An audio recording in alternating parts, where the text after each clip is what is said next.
Las indicaciones para darle un AINE a alguien es: los AINES son analgésicos, son antipiréticos, o sea, también van a ser para la fiebre, son antiagregantes, uno que otro, aunque van a ver que va a haber muchos que uno de los mayores riesgos que es una paciente que toma AINES es que van a tener sangrados, porque por los antiagregantes que van a hacer, son antiinflamatorios.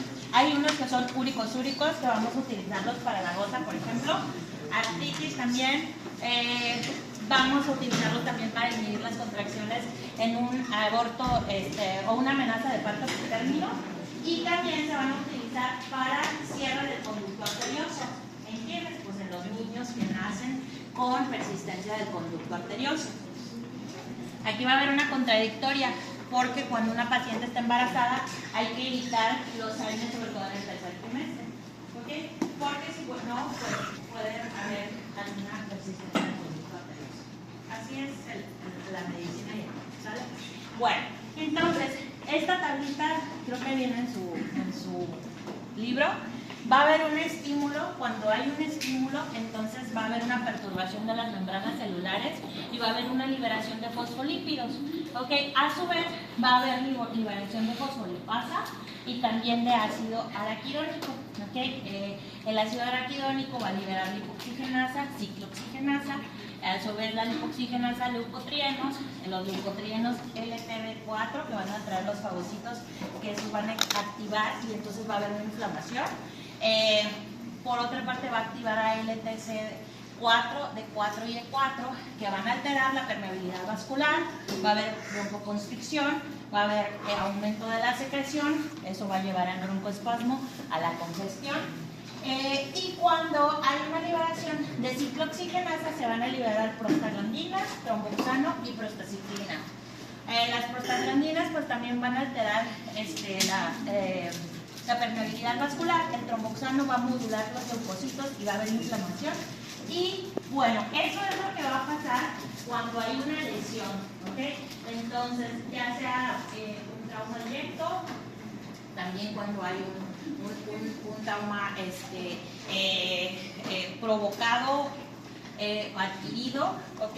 Entonces, eso es lo que va a pasar. Y entonces nosotros, pues aquí es donde vamos a atacar, porque el paciente va a empezar con su respuesta inflamatoria, va a empezar con dolor, con rubor, calor, todo eso que ustedes ya saben, ¿vale?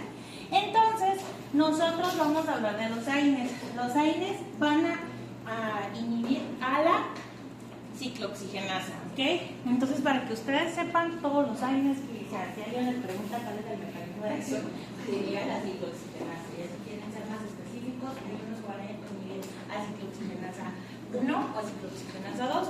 Ahorita vamos a ver esto, ¿vale? Pero van a inhibir a ciclooxigenasa. Entonces, al inhibir a ciclooxigenasa, pues entonces van a quitar el efecto que estos tienen, ¿ok? Ciclooxigenasa 1 va a ser citoprotectora, ¿ok? Entonces, ¿qué nos van a dar? Por ejemplo, la prostaglandina va a aumentar la vasodilatación, va a aumentar el tono uterino. A su vez, el tromboxano va a aumentar la agregación plaquetaria y la vasoconstricción. Y la prostaciclina va a disminuir la agregación plaquetaria, va a aumentar la vasodilatación, va a tener protección gástrica, renal y cardiovascular. Esa va a ser la función de prostaglandinas, tromboxano y prostaciclina. Eso se va a dar porque va a haber una activación de la ciclooxigenasa. Entonces, tenemos un paciente, tiene un dolor, llega con ustedes y entonces, ¿qué va a hacer?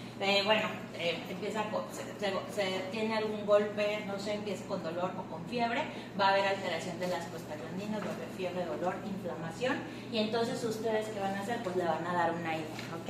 Le van a dar un AINE, va a inhibir esa ciclooxigenasa y entonces el paciente se le va a quitar el dolor, se le va a quitar la inflamación, si tiene fiebre, se le va a quitar la fiebre, ¿ok? La clasificación, se van a clasificar los AINES en no ácidos y en ácidos. Dentro de los no ácidos vamos a tener a los derivados de los paraminofenoles. Aquí viene el paracetamol, ¿okay? Y vamos a tener también los derivados de las pirazolonas, que va a venir la dipirona o el metamisol. Esos son los únicos que no van a ser ácidos. El resto van a ser ácidos y como ustedes pueden ver, van a ser varias familias. Los que vienen del ácido propiónico, como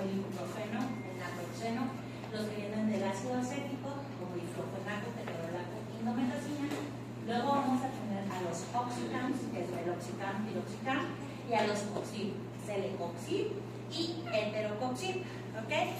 Estos, a su vez, los vamos a tener como selectivos y no selectivos. Los que están aquí subrayados van a ser no selectivos, porque estos van a inhibir a ambos, tanto a la ciclooxigenasa 1 como a la ciclooxigenasa 2, ¿ok? No selectivos, pero vamos a tener otros que van a ser selectivos. Los derivados del ácido acético, que es diclofenaco, ketorolaco, indometacina, y los oxicam, que es meloxicam y piroxicam, estos van a inhibir tanto a ciclooxigenasa 1 como a ciclooxigenasa 2. Pero los oxi, ellos van a ser exclusivos de ciclooxigenasa 2, ¿ok? Estos son los únicos que van a inhibir a ciclooxigenasa 2. Así que en el examen, cuando yo les ponga que es un paciente que no sé qué tiene, a ver qué les puedo poner, pues no es un paciente que lo operaron de algo, entonces ustedes les dan paracetamol y aparte le dan parecoxib o celecoxib salud. Entonces yo les digo que cuál es el mecanismo de acción del celecoxib, pues es un inhibidor de la ciclooxigenasa 2, ¿ok? Los coxib son los únicos que son exclusivos de ciclooxigenasa 2. El ácido acético y el oxicam, estos pueden inhibir tanto a 1 como a 2, entonces por eso es que cuando a veces la gente dice, ay, pero me estás dando paracetamol. Bueno, no, la gente que no sabe, porque la gente que no sabe y que cree que sabe, porque no hay nada más feo en el mundo que alguien que cree que sabe y no sabe y se quiere lucir, ¿no? Entonces, me estás dando paracetamol y aparte me estás dando ketorolaco, o sea, es lo mismo. No, señor, no es lo mismo, porque paracetamol solamente va a inhibir una.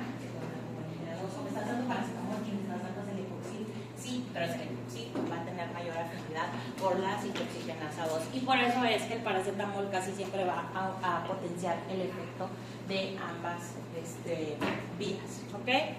Entonces, son los celecoxib los que van a inhibir a la 2, el 90% va a unirse a proteínas, se van a metabolizar en hígado y la excreción va a ser renal. Por eso es que el caso que tuvieron, a mí no me acuerdo, la semana pasada, era un paciente que tenía en casos clínicos, que tenía insuficiencia renal y que le dieron ketorolaco, ¿ok? Y entonces que creo que el doctor brasileño le dijo, no, pues ¿por qué ketorolaco si es muy nefrotóxico? Pues sí, ¿por qué? Porque los medicamentos hay que tener mucho cuidado con los pacientes renales, porque todos se van a excretar por el riñón. Hay unos que van a ser más nefrotóxicos que otros, entonces por eso debemos de tener cuidado. Y en pacientes ancianos pueden causar sangrados, ¿ok?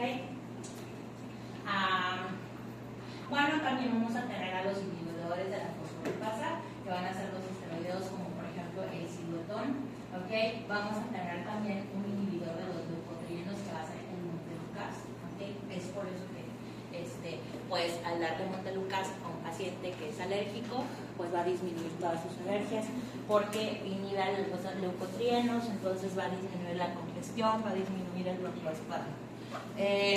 Todo lo que va a bloquear a la ciclooxigenasa 1 va a producir un efecto adverso, porque acuérdense que pues también es citoprotectora, y todo lo que va a bloquear y que tiene preferencia por la ciclooxigenasa 2 también va a provocar un efecto adverso, pero menor, ¿ok?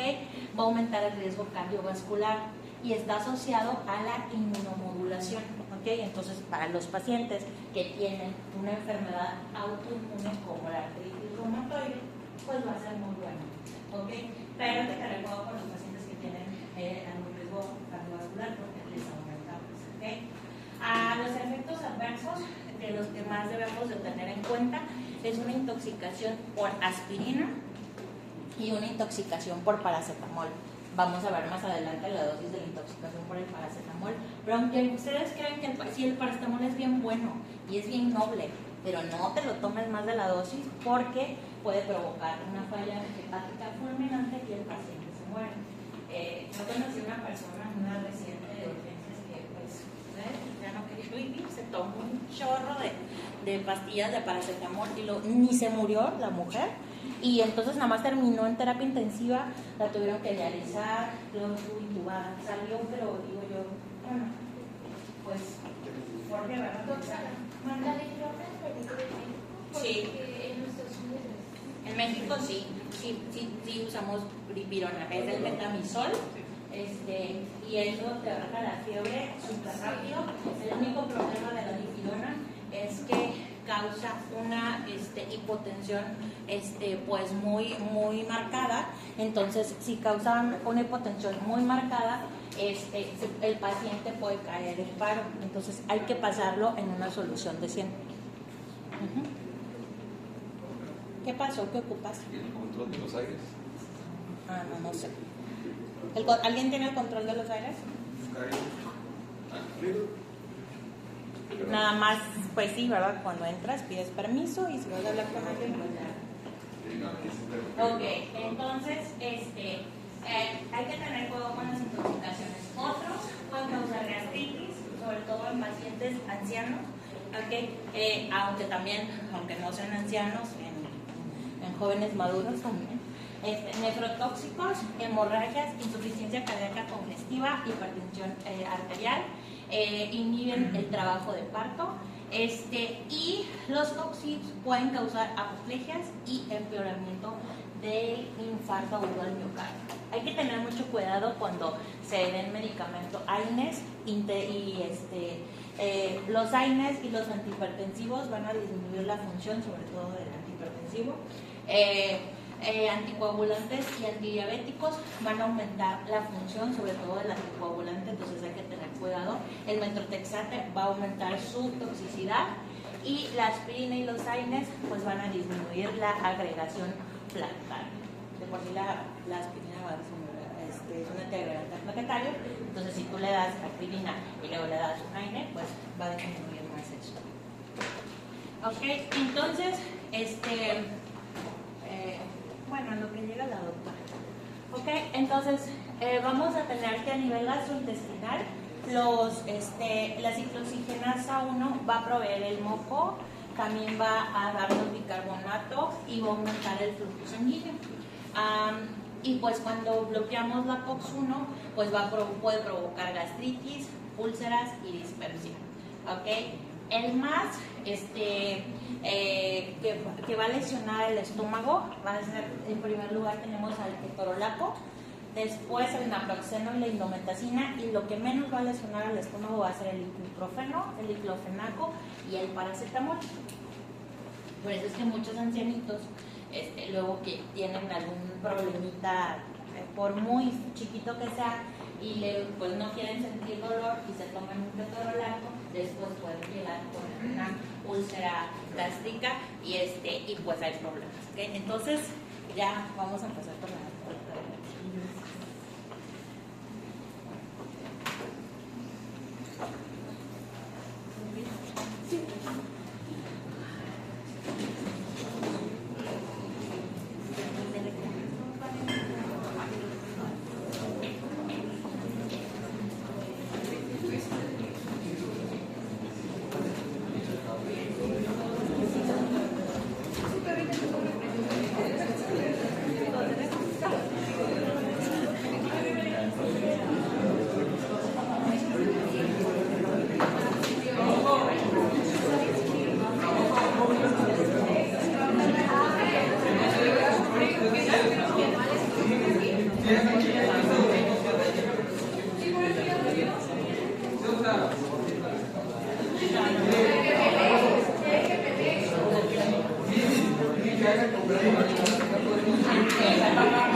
ataque epiléptico Sí, estaba en crisis. Estoy segura o estatus epiléptico. Estatus epiléptico. Ajá. Era reactiva. Sí, creo que Fenitoína.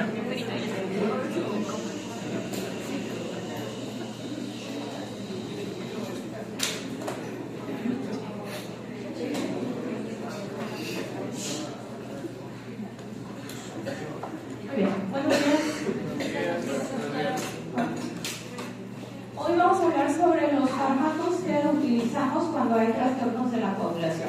¿Y a qué me refiero con esto? Básicamente cuando la gente o tiene riesgo de tener hemorragias o tiene riesgo de tener trombosis.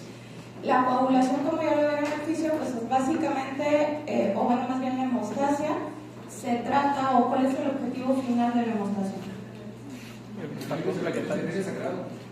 Disminuir el sangrado. Tiene otra concepción de la hemostasia. ¿Cuál? ¿Y cuál es el equilibrio? ¿Qué es lo que es especial en la sangre? Que circula. ¿Ok? Mantener su estado líquido, básicamente. Entonces, sí se trata de detener hemorragias cuando hay alguna lesión, que no se salga la sangre de sus vasos sanguíneos, pero también se trata de que siga fluyendo una vez que ya se resolvió el sitio de lesión. Ok, entonces para eso la hemostasia se divide en varias fases. ¿Se acuerdan cuáles son?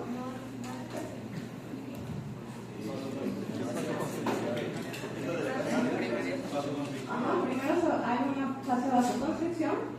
Luego agregación plaquetaria. Sí, sí.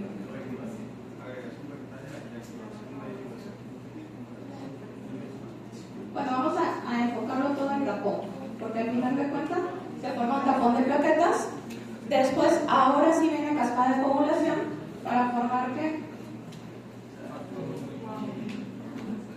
Una red de fibrina que pueda como que atrapar o abrazar al tapón para hacerlo más fuerte y que no se salga y darle tiempo al tejido de que se repare. Y por último, una vez que ya hubo reparación, para evitar que haya una tromboembolia, entonces viene la fase de fibrina.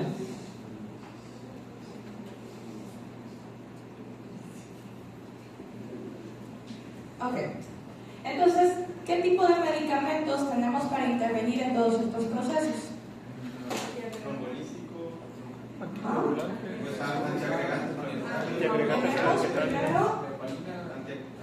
Antiagregantes aquí para aquellas ocasiones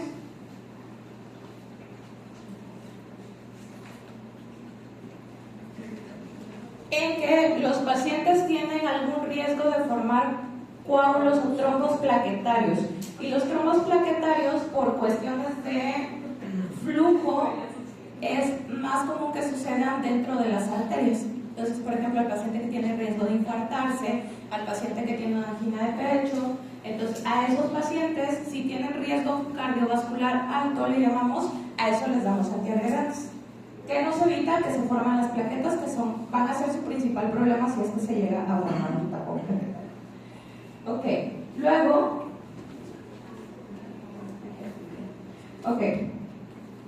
luego tenemos otro tipo de medicamentos para evitar trombos que no actúan a nivel de las plaquetas, sino que actúan a nivel de la red de fibrina, que evitan que la red de fibrina se pueda formar. ¿Y estos son? ¿No? Lítico significa que voy a deshacer la fibrina. Entonces, eso va después. Aquí tengo anticoagulantes. Entonces, ¿qué van a hacer? La warfarina, la cenocumarina, las heparinas y todo eso va a evitar que se forme una red de fibrina. ¿Para qué?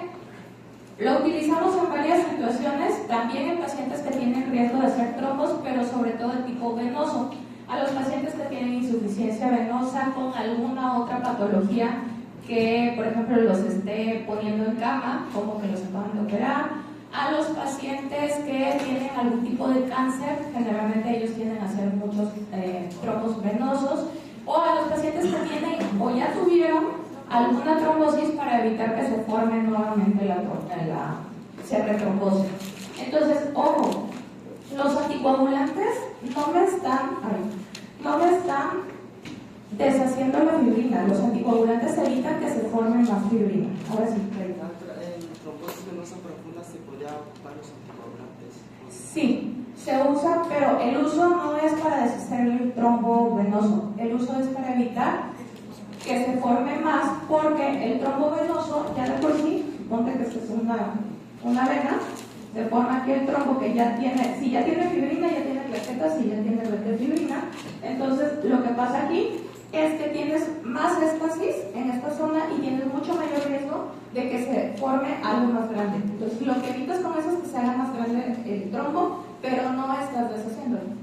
¿Sí? En la trombosis venosa, por regla general, se hace trombectomía, es decir, retiro de la ¿cómo se llama? Del trombo por medio de los angiólogos, o tienes la otra opción que sí es deshacer la fibrina, y ahí sí vienen las fibrinolíticos. ¿Como cuáles conocen?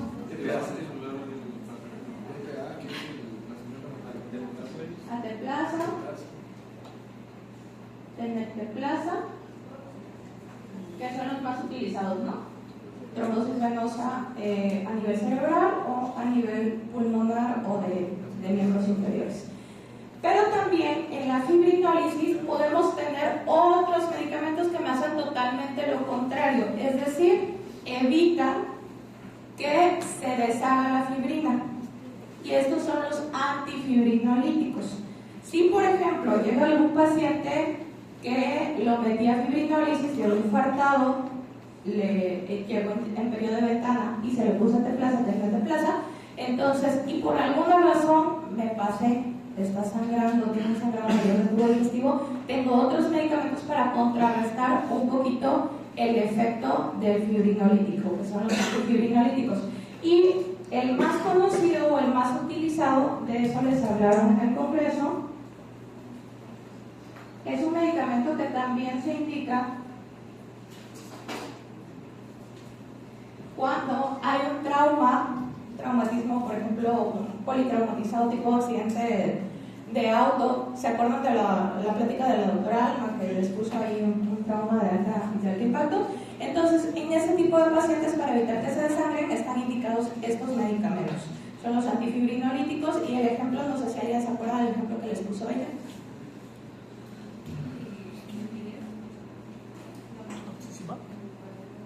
Ha sido un gran examen.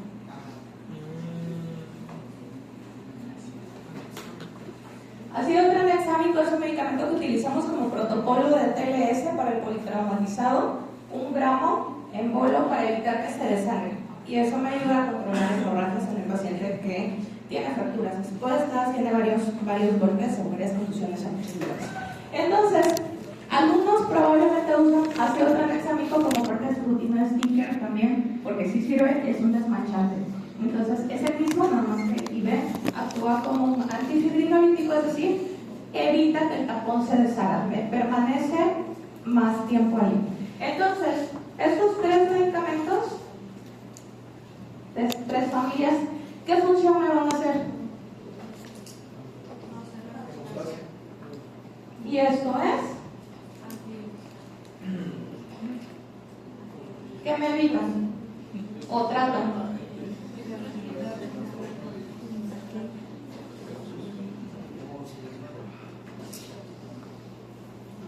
¿Sangrado? ¿Me evitan el sangrado? ¿La aspirina? Una coagulación. Me evitan la formación de trombos.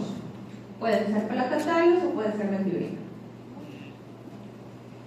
Los antiagregantes, anticoagulantes, los fibrinolíticos.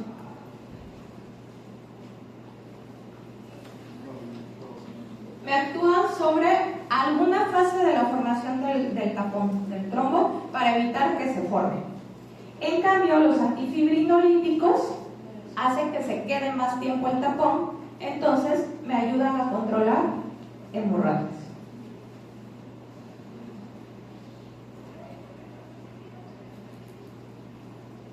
Y al final vamos a hablar de otros medicamentos que también me ayudan a controlar hemorragias. Pero bueno, ya teniendo esto como un panorama general, ahora sí hablamos de las diferentes fases. Primero vamos a hablar de los medicamentos que utilizamos en la hemostasia primaria. Y ya dijimos que la hemostasia primaria inicia cuando por alguna razón tenemos una cortada, tenemos algún tipo de traumatismo, el endotelio se lesiona, se expone. ¿Se acuerdan que la sangre en estado líquido sin ninguna lesión mantiene un estado anticoagulante o procoagulante? Anticoagulante para mantenerse líquida. Pero cuando se expone el endotelio, todo lo que está debajo es procoagulante. Entonces, ¿para qué? Para que le ayude a hacer un tampón que le dé tiempo al endotelio de repararse nuevamente. Entonces, la hemostasia primaria se compone, como ya dijeron, de varias fases. Primero se expone el subendotelio, en donde tenemos un factor muy importante de la coagulación, que va a ser el factor de von Willebrand, que básicamente va a ser como una enramada o un brazo que va a hacer que las plaquetas que anden pasando por ahí se peguen y empiecen a formar el tapón plaquetario. Y a eso, a la unión de la plaqueta al endotelio, se le llama adhesión. Luego tenemos la activación de las plaquetas, porque las plaquetas normalmente andan redonditas por la vida y de forma inactiva, pero dentro tienen gránulos capaces de llamar a más plaquetas. ¿Gránulos de qué? Ácido araquidónico, trombina, ADP y todo donde puede actuar esto. Entonces, la segunda fase, una vez que ya está adherida a la plaqueta, se trata de hacer una forma como de amiba. Es decir, me hago como más grande, me extiendo para poder tener mayor superficie, cubrir mayor superficie, pero a la vez, al extenderme, exprimo la plaqueta y saco todos los gránulos que tienen para llamar a otras plaquetas. Entonces, la fase de activación me ayuda también a la siguiente fase, que es la de agregación. Esos gránulos que se liberaron al activar a la plaqueta hacen que lleguen más plaquetas, y la unión plaqueta-plaqueta me hace la agregación y la formación finalmente del trombo.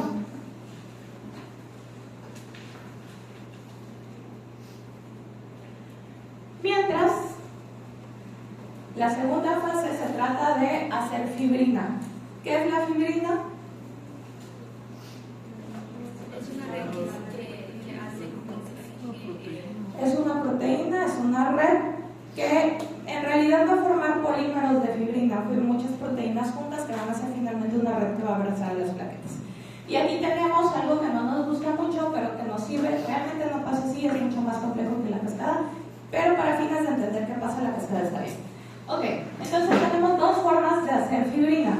La primera se llama vía extrínseca, que es, hay una lesión, dentro de esos factores que se expone un factor que se le da el nombre de factor tisular, y el puro factor tisular es capaz de activar al factor 7. Todos los factores de la coagulación andan por ahí circulando, pero están en forma inactiva. Necesita que alguien venga a activarlos. En el caso del traumatismo, cuando hay un trauma, el factor tisular se libera y entonces es el que es capaz de activar al 7, que inmediatamente entra en lo que conocemos como vía común, activando al 10. Y esa vía común, no se la tienen que aprender, al final me va a llevar a formar fibrina. La otra forma es por medio de superficies de contacto, que es la vía intrínseca. Aquí no necesita haber traumatismo, y aquí se interfieren una serie de factores, ahora sí más parecidos a una cascada, que me van activando el 12 al 11, el 11 al 8, con ayuda del factor 5, y finalmente se activa también el 10. Entonces, hay dos formas. ¿Cómo lo podemos ver esto en el laboratorio? ¿Cómo podemos darnos una idea? Que nosotros conocemos, para los que se van a operar, si alguna vez han operado, siempre les piden la BH, que siempre cuenta las células de la sangre, y los tiempos de coagulación. El TP, que me mide, el más cortito mide la vía más corta, que es la extrínseca, y el TTPA, que me mide la vía más larga, que es la vía intrínseca. ¿Ok? ¿Hasta ahí vamos bien? Bueno. TP y TTPA. Extrínseca para el TP, intrínseca TTPA. Y de esta forma nos damos una idea, antes de que el paciente entre en cirugía, de cómo está su coagulación, porque si lo vamos a operar, pues nos importa que sí haga demostración. Y finalmente tenemos el proceso de fibrinólisis. ¿Y qué tenemos que hacer aquí? Tenemos que activar a otro factor que se encuentra también en forma inactiva, que es el plasminógeno. Entonces, el plasminógeno se activa por medio de factores intrínsecos que me van a decir, sabes que ya párale, o sea, ya el endotelio está de nuevo íntegro, Entonces el plasminógeno se convierte en plasmina y la plasmina la podemos imaginar básicamente como una tijera. Entonces llega y corta todos los pedacitos de fibrina que había y de esta manera se disuelve el coágulo y así se acaba la coagulación, la sangre sigue circulando, sigue siendo sangre líquida y el endotelio ya se repara. Eso sucede como de forma normal.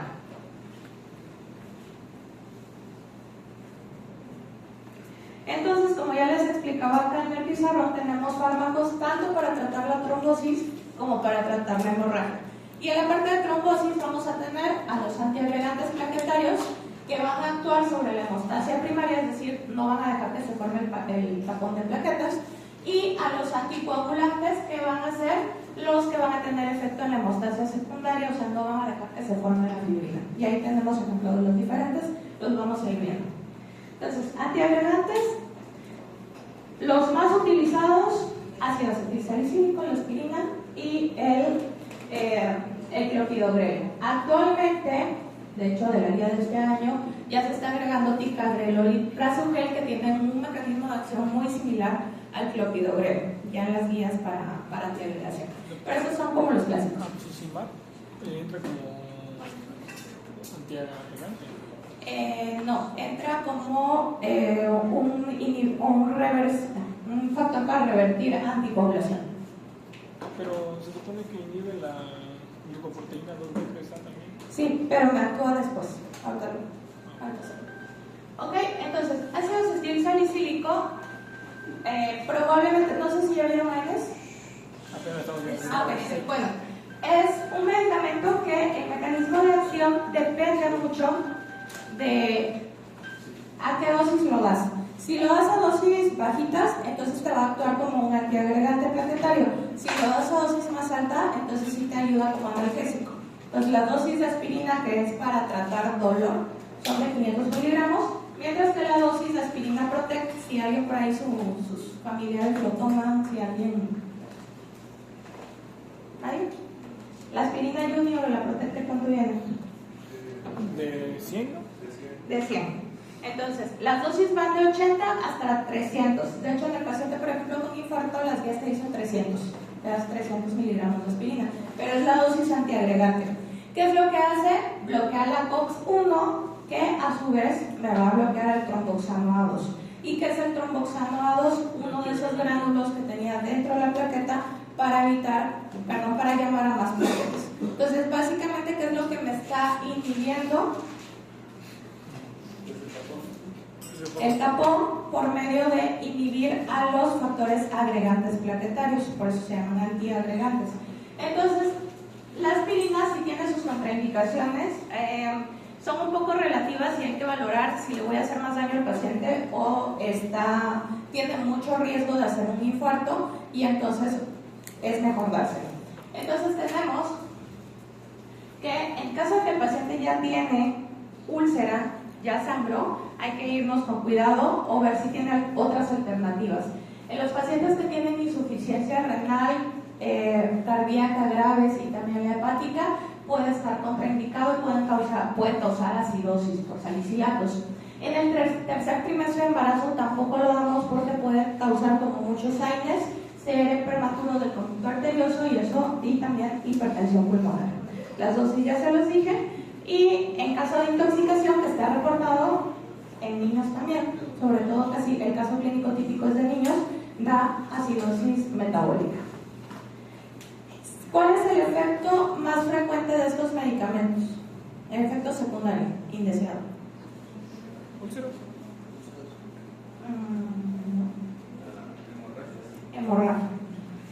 Ojo aquí, y siempre nos peleamos por esto. Cuando un paciente sangra, por ejemplo, tenía una úlcera gástrica y estaba tomando aspirina, generalmente el gastro te va a decir, fue por la aspirina, ¿no? Hay que quitarle la aspirina. Un paciente puede tener agua, y a esto me refiero a ningún factor para hacer coágulos, pero si las mangueras están íntegras, si el endotelio está íntegro, esa agua no se va a salir. Entonces, ¿qué tenía que haber antes? Una lesión. Entonces, no sangra porque estaba tomando aspirina, sangra porque ya tenía algún factor que le estaba haciendo que tuviera la úlcera y la aspirina, pues, como que le detonó por el efecto. Pero sí, o sea, sí, a lo que voy con esto es que muchas veces conviene más, o siempre les pregunto, si tuvieran que elegir entre trombosarse y sangrar, ¿qué elegirían? Sangrar, ¿por qué? Porque el sangrado se puede controlar, pero El sangrado, salvo algunos, se puede controlar más fácilmente, tenemos más formas, pero la trombosis siempre me va a dejar una secuela, ¿ok? Así sea un dedito, se me necrosó el dedito, pues ya me lo tienen que amputar, ya no lo tengo, ¿ok? Si fue un EBC isquémico, peor, deja secuela. Siempre la isquemia deja secuela, mientras que el sangrado es más fácil de controlar. Entonces, por eso siempre nos peleamos, si ocupa la aspirina, la ocupa. ¿Qué tengo que hacer? Pues trátale la úlcera, ¿sí? Entonces, ve lo que le está causando, ve si le tienes que cauterizar algo, trata lo que le provocó eso, pero conviene más que el paciente no se infecte. Clopidogrel, igual, profilaxis en trombosis arteriales, mecanismo de acción un poquito, perdóname, te estaba confundiendo con bevacizumab. Tienes razón. Estoy pensando en el clopidogrel. Entonces, inhibe el ADP. Y el ADP es otro de los agregantes plaquetarios. Entonces, ambos son inhibidores irreversibles. ¿Qué quiere decir? Que una vez que me tomé la aspirina, me tomé el clopidogrel, todas las plaquetas que yo tenía van a quedar inactivas, o ese es el objetivo de la antiagregación. Entonces, ¿qué es lo que pasa? Que va a durar, el efecto dura toda la vida media de la plaqueta. ¿Qué son? 7-10 días. ¿Ok? Entonces, por eso, cuando se va a operar un paciente y está tomando la aspirina, es que le dice al cirujano que tiene que suspender la aspirina previo al procedimiento para evitar que sangre. La verdad es que esa es otra cosa que no voy a discutir con ustedes, pero cada vez las guías nos están diciendo lo mismo. O sea, la idea es lo mismo: prefiero que sangre a que se trombose, y si el riesgo del paciente es muy grande, incluso ya hay estudios que dicen no es necesario suspender, a menos de que la cirugía sea una cirugía mayor, sistema nervioso central, retina. Ahí sí hay mucho riesgo, pero si no, el paciente puede llegar con su aspirina hasta la hora de la cirugía. No nos lo van a aceptar, pero las nuevas guías sí lo dicen. Ok, están contraindicados. Contraindicado el clopidogrel en lactancia materna y también en insuficiencia hepática severa. La hemorragia es su efecto también más frecuente, igual que la aspirina, aunque sangran un poquito menos con clopidogrel que con aspirina. Y la dosis, esta sí es estándar, 75 miligramos día. Para el paciente que se acaba de infartar, igual que la aspirina, 300 o 600, dependiendo si lo vas a meter a fibrinólisis, pero la del paciente de la consulta del día a día son 75 miligramos al día. ¿Ese cuál se da por todos los días? Todos los días. Ahora,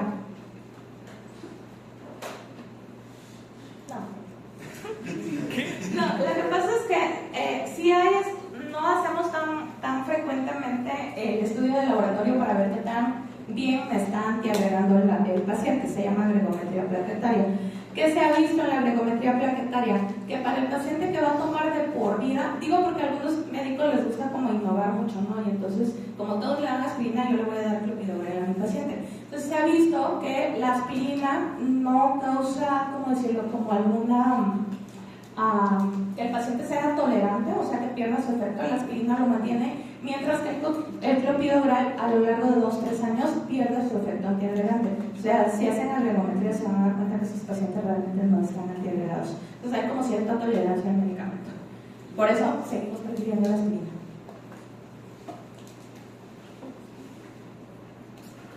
Ok, anticoagulantes, dependiendo de dónde actúe, tenemos varios. Tenemos primero varias presentaciones, desde intravenosas hasta vías orales. Los medicamentos anticoagulantes parenterales son básicamente, y esto es lo que no es oral, básicamente son las heparinas. Y lo que sí es oral, tenemos las antagonistas de la vitamina K, y aquí entra acenocumarina y warfarina. Y tenemos también a los llamados nuevos anticoagulantes o anticoagulantes directos, ya no son tan nuevos, tienen como 15 años. Entonces, anticoagulantes, antagonistas de la vitamina K, acenocumarina y warfarina, estos son vía oral. Y lo que me van a hacer, ¿se acuerdan de los factores de vitamina K dependientes? 2, 5, 2, 5, 10, 2, 5, Casi 7, los 8, parasimpáticos. Entonces 2, nada más cambian el 3 por el 2 del parasimpático. 2, 7, 9 y 10. Y también me inhiben otras proteínas que actúan en la coagulación, que son las proteínas C6 y C de la coagulación. Entonces, acenocumarina y warfarina nacen en realidad como raticidas. De hecho, algunos raticidas todavía lo tienen. Se dieron cuenta que había unas plantas, un trébol, y que había una enfermedad en donde las vacas que pastaban donde estaba ese trébol sangraban. Entonces obtienen el compuesto activo y a partir de ahí lo usan primero para hacer raticidas, para que los lugares donde había mucha infestación de ratas se desangren, y esto sigue pasando en los pacientes que se suicidan por raticidas, mueren desangrados. O tenemos el medicamento dosificado, con cuidado, que son acenocumarina y warfarina. Entonces estos, su rango terapéutico, es decir, tenemos forma de ver que tan bien o mal está anticoagulado el paciente, y es a través de los tiempos de coagulación. El TP me da otro valor que sale de él mismo, que se llama INR, o Índice Normalizado Internacional, que ese debe de mantenerse, es el producto de una división, y ese se debe mantener entre 2 y 3 para el paciente anticoagulado. Si el INR, el normal, el de un paciente que no está tomando nada, debe estar cercano a 1. Si un INR está abajo de 2, significa que al paciente le falta dosis de anticoagulante. Y si está por arriba de 3, quiere decir que está pasado de anticoagulante y que tiene mayor riesgo de tener hemorragias. Entonces, ¿cuál es lo malo de estos medicamentos? Que como son antagonistas de la vitamina K, cualquier cosa que coma yo y que tenga vitamina K me va a afectar en la concentración, o bueno, más bien no en la concentración, sino en el efecto del fármaco. Entonces, alguna vez, probablemente por ahí han oído que fulanito de tal le dio una trombosis y que fue el médico y el médico le dijo que no coma verduras. ¿Lo han oído? No. Sí, que no coma nada verde. Y es por esto, porque precisamente los alimentos verdes contienen vitamina K.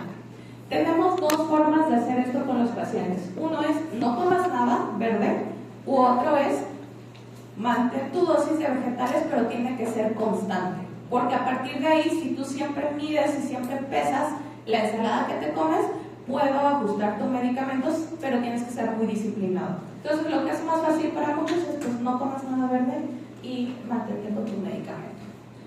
Ahora, también es un medicamento que interfiere en muchos fármacos con él. Por ejemplo, los AINES aumentan drásticamente su concentración. Los antibióticos también, anticonvulsiva, casi todo me hace interacción farmacológica. Por eso tratamos de ya no utilizarlos tanto. Porque requiere la monitorización frecuente, porque requiere que el paciente sea disciplinado y que no esté tomando, que no le modifiquemos tanto los otros medicamentos. A pesar de eso, solo hay una situación en la que los mantenemos, porque los otros orales son mejores. Usamos estos porque son más baratos, y otra, porque sí hay una indicación en donde no son superiores en la anticoagulación, y es el síndrome antifosfolípido. ¿Alguien ha oído del síndrome antifosfolípido? Por lupus. Está asociado al lupus, o puede ser solo también, puede ser secundario. ¿Alguien sigue a nuestra primera dama de Nuevo León? ¿Ok? ¿En qué se tiene que inyectar? Bueno, ella tiene síndrome antifosfolípidos, que es una enfermedad donde tiendes a hacer trombos. Principalmente las mujeres en los embarazos, porque que se trombosan arterias uterinas y entonces pierden los embarazos. Entonces, solamente en esos pacientes se tiene que utilizar antagonistas de vitamina K, claro, no en el embarazo, en el día a día, pero en el resto de los pacientes ya podemos utilizar los otros anticoagulantes. Entonces, nada más que sepan que estos sí los tenemos que vigilar, que el INR va de 2 o 3. No sé si me confundí un poco, pero entonces la vitamina K ayuda a que haya más coágulos. Sí, por eso tenemos factores dependientes de vitamina K. Hace cuenta que el 2, 7, 9 y 10 están en la circulación como alguien sin brazos.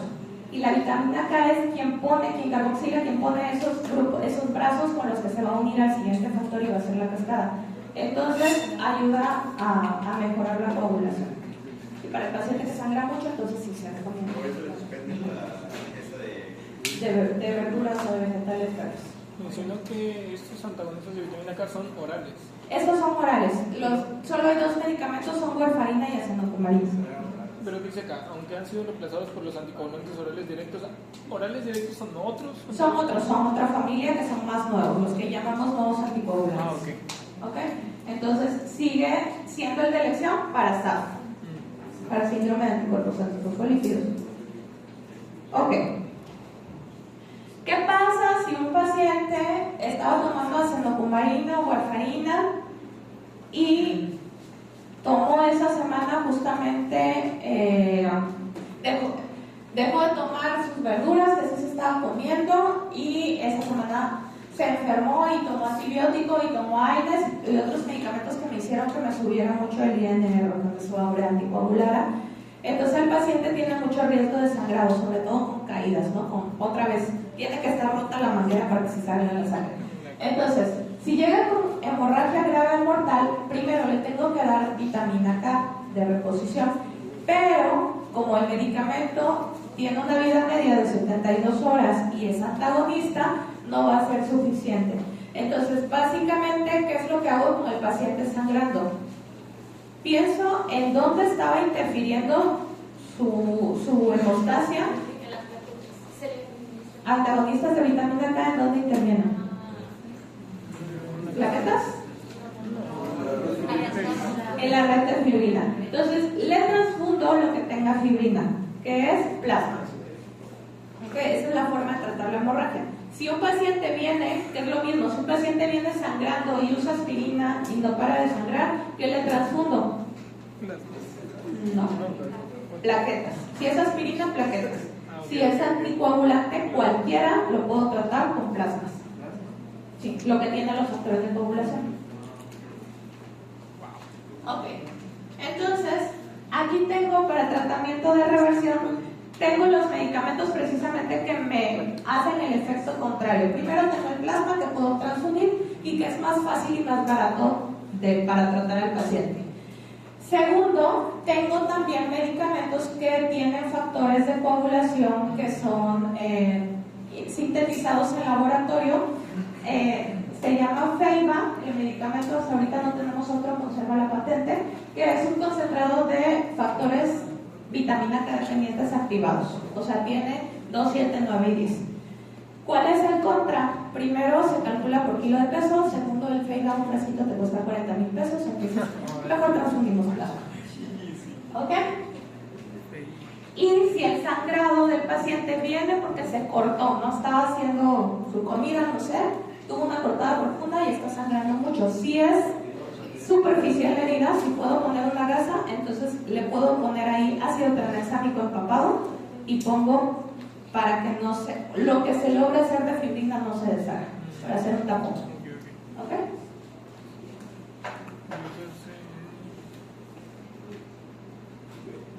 Ahora vienen los nuevos anticoagulantes, estos también tomados y los que actualmente preferimos para casi todo menos para SAF. Los nuevos anticoagulantes son medicamentos que actúan directamente en un solo factor de la coagulación. La mayoría actúan en el 10, ¿se acuerdan de la vía común? Entonces, los nuevos anticoagulantes son medicamentos que, a diferencia de los antagonistas de vitamina K, no requieren que el paciente cuide lo que coma, no tienen tantas interacciones farmacológicas, tienen como que todas las ventajas que no tiene la acenocumarina y la warfarina. ¿Cuál es la desventaja con ellos? Damos la dosis, anticoagulamos y confiamos en que va a funcionar porque no tenemos un estudio para poder tener su eficacia. Entonces, tenemos varios. El primero fue el Xarelto, el rivaroxaban, un medicamento que inhibe, por eso la X del Xarelto inhibe el factor 10 de la coagulación. Y se utiliza dependiendo, la dosis es dependiendo de para qué lo vamos a utilizar. Por ejemplo, al paciente que tiene fibrilación auricular, que tiene mucho riesgo de hacer un EBC, le damos 20 miligramos una vez al día. Al paciente que ya se trombosó, le damos 15 miligramos 2 veces al día por 3 semanas y luego que sí les tocó un caso clínico de la trombosis venosa profunda con una tromboembolia pulmonar. Si se acuerdan, le dieron esta dosis, 15 miligramos 2 veces al día, 3 semanas, y luego puede continuar con una vez al día 20 miligramos. Y por último tenemos a las trombosis normales, que son para profilaxis, que son 10 miligramos una vez al día. Son muy parecidos sus efectos. ¿Qué cambia? Cada cuánto lo doy, por dónde se va a excretar. O sea, hay medicamentos que no puedo utilizar, ahorita lo vamos a ver con insuficiencia renal, pero básicamente tienen un perfil de seguridad muy parecido. Por riesgo de hemorragia y porque no los podemos controlar, hay uno que se ha hecho más famoso precisamente por ser el que menos riesgo de sangrado tiene, con igual efecto de antitrombótico, que es el apixaban o el Eliquis. Entonces, ahorita es el medicamento de elección, sobre todo para los pacientes adultos mayores que tienen mayor riesgo de sangrado, es el más seguro.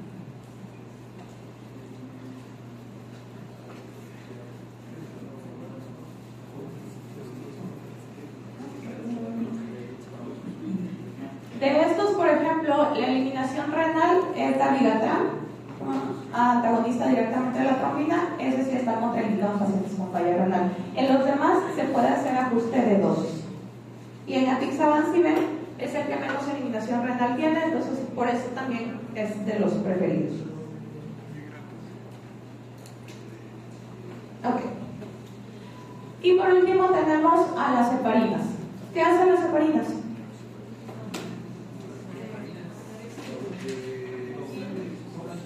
Grupo primero. No, los anticoagulantes también. ¿Cuál es la diferencia con los directos y con los antagonistas de vitamina K? Que esos actúan cuando ya está hecha la... Bueno, también los otros. Aunque está hecha.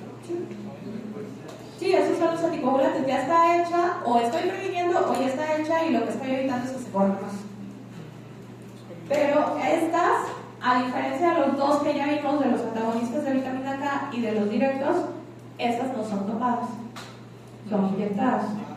Entonces, estas, por no atravesar, en el caso de la enoxa, no atraviesan placenta, no se acumulan en leche materna, son las de preferencia en embarazo y lactancia. Por eso si vieron Enrique, Mariana, cuando nació María, estaba lleno de heridas que eran de enoxaparina. ¿Ok? Esas son las preferidas durante el embarazo. ¿Qué es lo que hacen? Bueno, básicamente tenemos de dos tipos. La heparina no fraccionada, que ustedes se van a pelear por ella cuando estén en el internado, porque es la que les sirve para tomar las gasometrías. Va a ser un medicamento que cuando lo usamos para anticoagular a un paciente, no para gaso, lo vamos a dar por vía intravenosa, y la verdad es que no les deseo que alguna vez lo den, porque quiere decir que no tienen enoxa o no tienen heparinas de bajo peso, y es un poquito complicada el estar vigilándolos. Pero la que más utilizamos son las heparinas de bajo peso molecular. ¿En qué cambian una y la otra? Básicamente nada más en el tamaño de la molécula.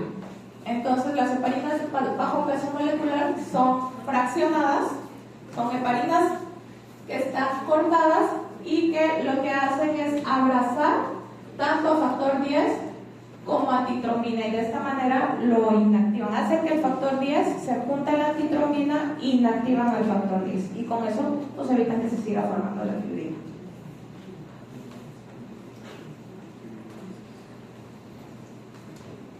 Entonces, ¿qué ventaja tiene la heparina? Es el medicamento que utilizamos cuando un paciente se acaba, si se acuerdan en el caso precisamente el mismo caso de la trombosis venosa profunda, era un paciente que primero le pusieron heparina y ya luego le iniciaron el medicamento que usaban. Entonces, la ventaja es que inicia rápidamente su acción anticoagulante, que podemos titular la dosis rápidamente, y también tenemos un medicamento que me sirve para revertir su acción. ¿Qué tengo que saber de aquí? La heparina de bajo peso molecular, la enoxa, hay más praxi, dependiendo de la que haya, pero la que más utilizamos es la enoxaparina. La ponemos subcutánea, así como las insulinas, y la dosis depende de si la queremos para prevenir como en el caso de las mujeres embarazadas, o para tratar una trombosis que ya se formó. Para prevención es 1 miligramo por kilo de peso cada 24 horas y para tratamiento 1 miligramo kilo de peso cada 12 horas. Entonces, si un paciente pesaba 80 kilos, le toca 80 miligramos cada 24, cada 12, dependiendo de si le estoy previniendo o le estoy tratando. Y ya por último, hemorragias. Tenemos varios medicamentos que van a hacerla de los factores, sobre todo tenemos factores de coagulación hechos en laboratorio. ¿Para qué me sirve? Principalmente para enfermedades hereditarias tipo hemofilia, en donde el paciente por nacimiento viene sin algún factor de coagulación. Entonces tenemos los que tenemos disponibles, factor 8, que es el de la hemofilia A, factor 9, que es el de la hemofilia B, y esto el paciente se lo tiene que estar poniendo. Factor 7, que si se acuerdan la vía extrínseca iniciaba con él, entonces un factor 7 activado que es capaz de formarme por sí mismo fibrina. Me sirve mucho para los pacientes con hemofilia que ya me hicieron algún tipo de resistencia a los factores que es 8 y 9, que sí llega a pasar muy frecuentemente. El FEIBA del que les hablé, el concentrado de factores vitamina K dependientes activado. Y también podemos utilizar ácido tranexámico, que era el antifibrinolítico, y otro menos utilizado, pero que teníamos más tiempo con él en México, que se llama ácido aminocaproico. Ahora, ¿cuál es el riesgo de utilizar estos? Mayor coagulación. Mayor coagulación, trombosis. Entonces, por eso su uso debe estar bien justificado. Generalmente estos no los utilizan en primer nivel de atención, solo que sepan que existen. Otra vez, el contra son el precio que tiene cada uno de ellos. Los factores 8 y 9, dependiendo de la marca, andan entre unos 2.500 a 5.000 pesos el frasco. El paciente se pone por lo menos, paciente adulto, con unos 3-4 frascos en una aplicación. El FEIBA ya les dije. Y el factor 7 cuesta como 100.000 pesos el frasquito también. Y sirve 2 horas, que es la vida media del factor. Entonces, por eso les digo, no se utiliza tanto, se utiliza más, por ejemplo, el paciente posoperado de cardio que sangró, ahí sí tienen su indicación. Pero en el día a día no los van a ocupar, nada más que sepan que existe y que mejor pongo plasma si mi paciente se pasó de anticoagulante o pongo plaquetas si mi paciente se pasó de antiagregantes y sangre. Ok, ¿dudas, preguntas? No. ¿No? Bueno, hasta aquí la dejamos. ¿Cómo ven